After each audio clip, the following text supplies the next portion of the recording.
When it was evening, Jesus took his place with the 12, and while they were eating, he said, "Truly I tell you, one of you will betray me." And they became greatly distressed, and began to say to him, one after another, "Surely not I, Lord." He answered, "The one who has dipped his hand into the bowl with me will betray me. The Son of Man goes as it is written of him, but woe to that one by whom the Son of Man is betrayed. It would not have been better for that one not to have been born." Judas, who betrayed him, said, "Surely not I, Rabbi." He replied, "You have said so."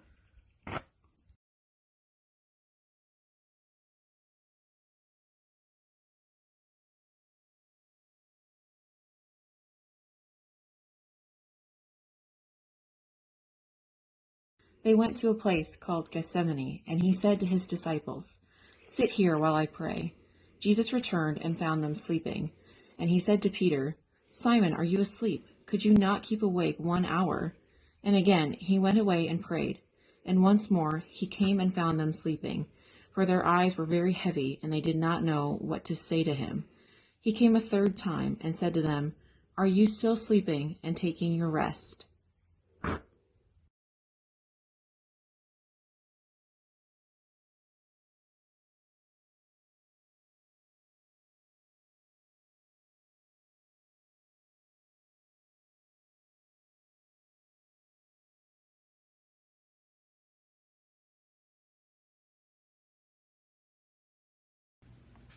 Shadow of desertion. While he was still speaking, Judas, one of the 12, arrived. With him was a large crowd with swords and clubs from the chief priests and the elders of the people. Now the betrayer had given them a sign, saying, "The one I will kiss is the man. Arrest him." At once he came up to Jesus and said, "Greetings, Rabbi," and kissed him. Jesus said to him, "Friend, do what you are here to do."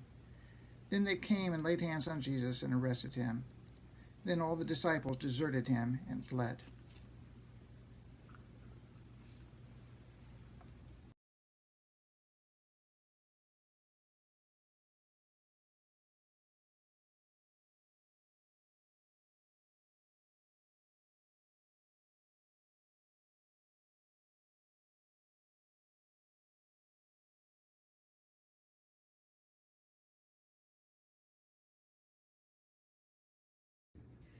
Shadow of denial. Then they seized him and led him away, bringing him into the high priest's house. But Peter was following at a distance.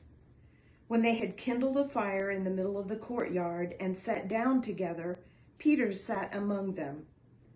Then a servant girl, seeing him in the firelight, stared at him and said, "This man was also with him." But he denied it, saying, "Woman, I do not know him." A little later, someone else, on seeing him, said, "You also are one of them." But Peter said, "Man, I am not." Then about an hour later, still another kept insisting, "Surely this man also was with him, for he is a Galilean." But Peter said, "Man, I do not know what you are talking about." At that moment, while he was still speaking, the cock crowed. The Lord turned and looked at Peter. Then Peter remembered the word of the Lord, how he had said to him, "Before the cock crows today, you will deny me 3 times." And he went out and wept bitterly.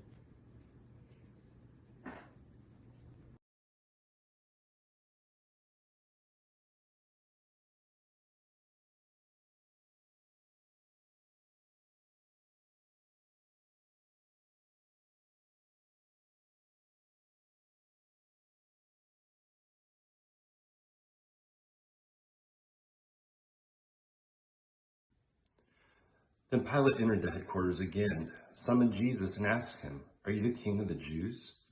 Jesus answered, "Do you ask this on your own, or did the others tell you about me?" Pilate replied, "I am not a Jew, am I? Your own nation, the chief priests, have handed you over to me. What have you done?" Jesus answered, "My kingdom is not from this world. If my kingdom were from this world, my followers would be fighting to keep me from being handed over to the Jews. But as it is, my kingdom is not from here." Pilate asked, "So you are a king?" Jesus answered, "You say that I am a king. For this I was born, and for this I have come into the world, to testify to the truth. Everyone who belongs to the truth listens to my voice." Pilate asked him, "What is truth?"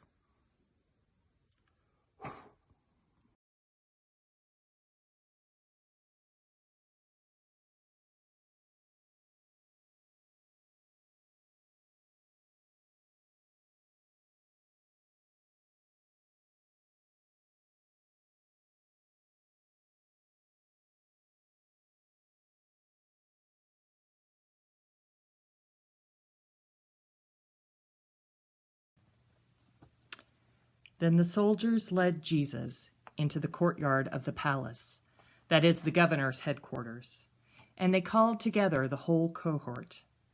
And they clothed him in a purple cloak, and after twisting some thorns into a crown, they put it on him. And they began saluting him, "Hail, King of the Jews!" They struck his head with a reed, spat upon him, and knelt down in homage to him. After mocking him, they stripped him of the purple cloak and put his own clothes on him. Then they led him out to crucify him.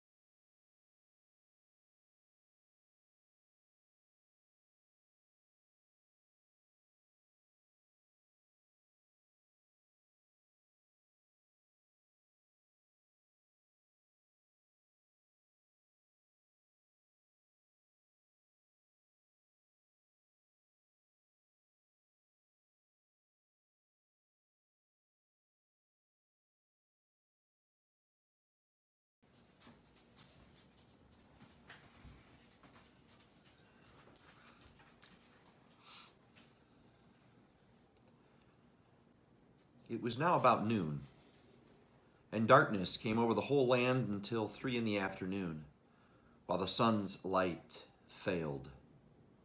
And the curtain of the temple was torn in two. Then Jesus, crying with a loud voice, said, "Father, into your hands I commend my spirit." Having said this, he breathed his last.